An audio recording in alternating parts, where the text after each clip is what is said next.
whether education is a privilege or a burden in the family. Today, we have these three amazing guests. I am April Rose Munada.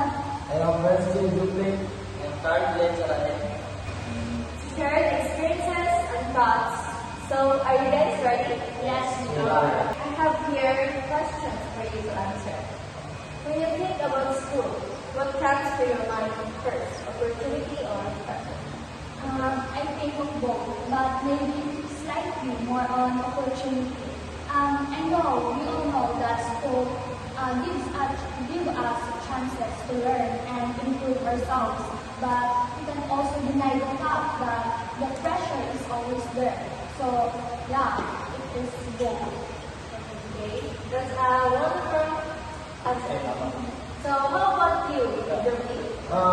School first makes me think of opportunity because it helps us learn, grow, and reach our dreams. But sometimes it can also feel me pressure because of exams, homework, and expectations.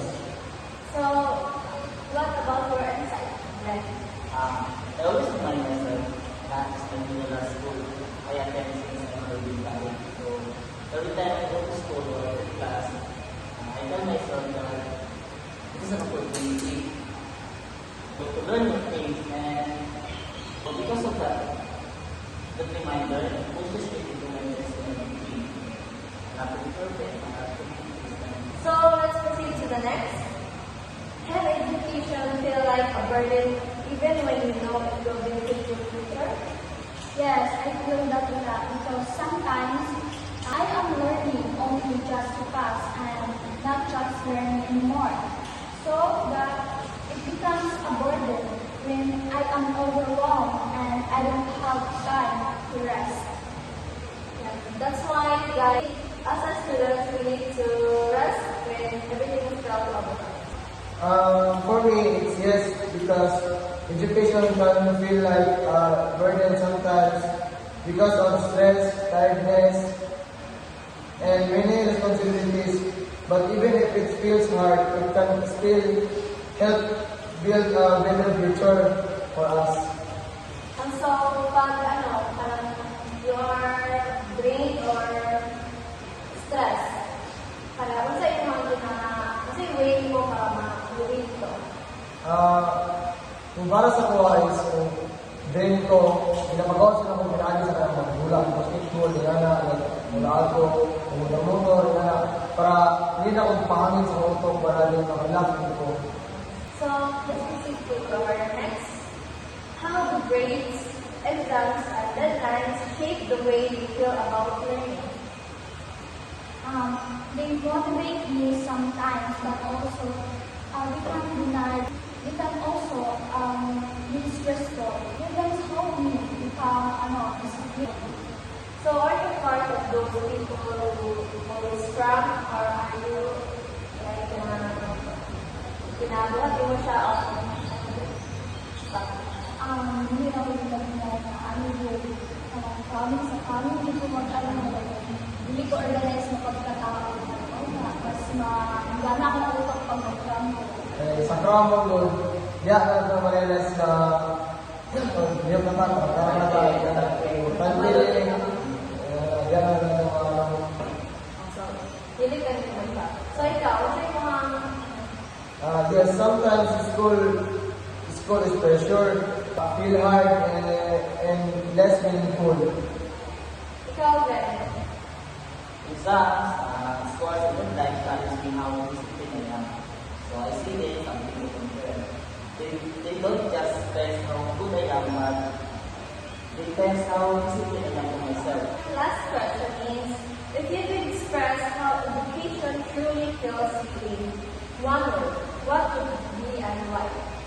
My one word is worthwhile because I know that education is worth it at the end because it gives us more opportunities, open doors, multiple doors, and I know challenges is just a part of the process. Wow, that's good. So, ikaw, Jovi? Can you repeat the question? If you could express how education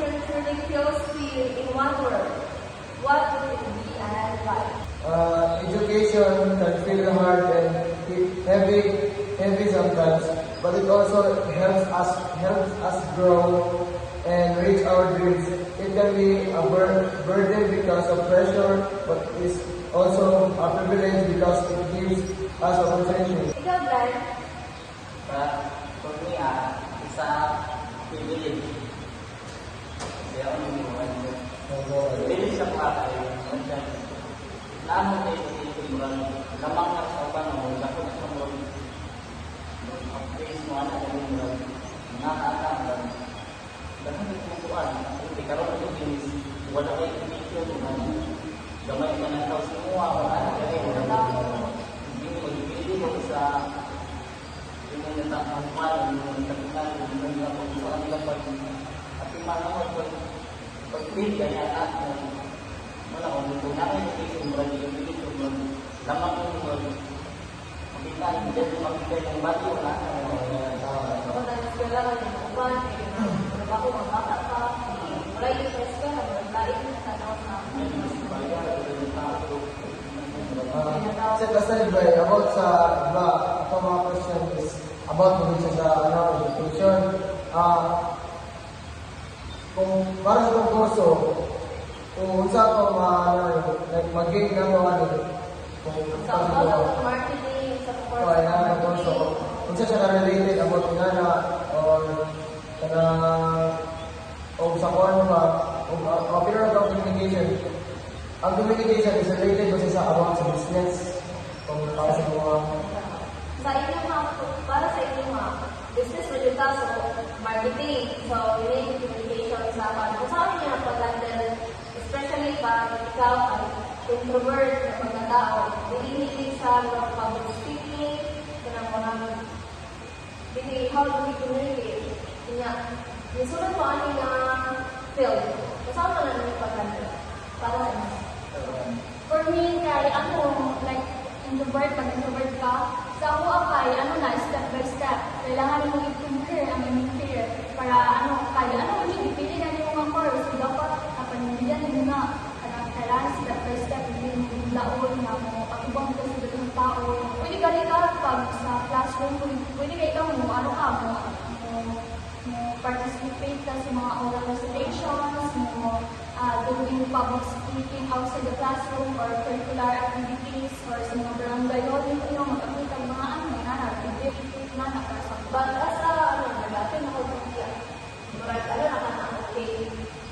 para sa ako hindi mo lang pinaprocess ko yung ginawa kay. For me, galing next year kay magkuha kung trainer na ako, magpa-train ko ba para sa akong communication skills kay dito hasa din na field. So, mauna ako, na ako, like, learning na mag-training sa ako, mga. Pero sa marketing mo to, sa atong course, kung sila related, kung mauna, kung nag-market kung dito mga products, so, mo rin kung sila dito mga career. Yes, exactly. Ikaw, Justin. para sa kuha is ako, na siyempre lang yung business. So, wala na rin ko saan makikita na ng tao, yung tao. So, dapat is, gamit ko tayong communication about sa business. Kaya rin ako kumita ng makakalit ako sa kabutang. Like, kamulong ako diskarte. Like, sa business ko, kamulong ako hindi ka, like, kinabi ka. So, ma-attract ang tao na makuha nyo ang attention. So, like, ma-active nyo sila. Mura na sila may attract. So, hindi ka kamulong ng istorya. Hindi nyo may istorya ng parang. Ikaw, Glenn. Kaya mag-feel na ka, makita na kasi mo. Kaya murang YouTuber, kaya ilong, kaya ang kaya ko sa una. So, lain ko na ko, sa morning mo, kung ang unang moment sa morning ba? So, kasama natin mo pag-peace ka na. Para kayo kailangan mo sa natin ka ang sa pinawang mo yun na ako ako tulungan mo ba yung mga matulungan kayo. Tingnan mo, wala dito maabot dito. Yung law ka. Thank you. So guys, thank you for listening and hope you enjoy our chikahan. Thanks for watching.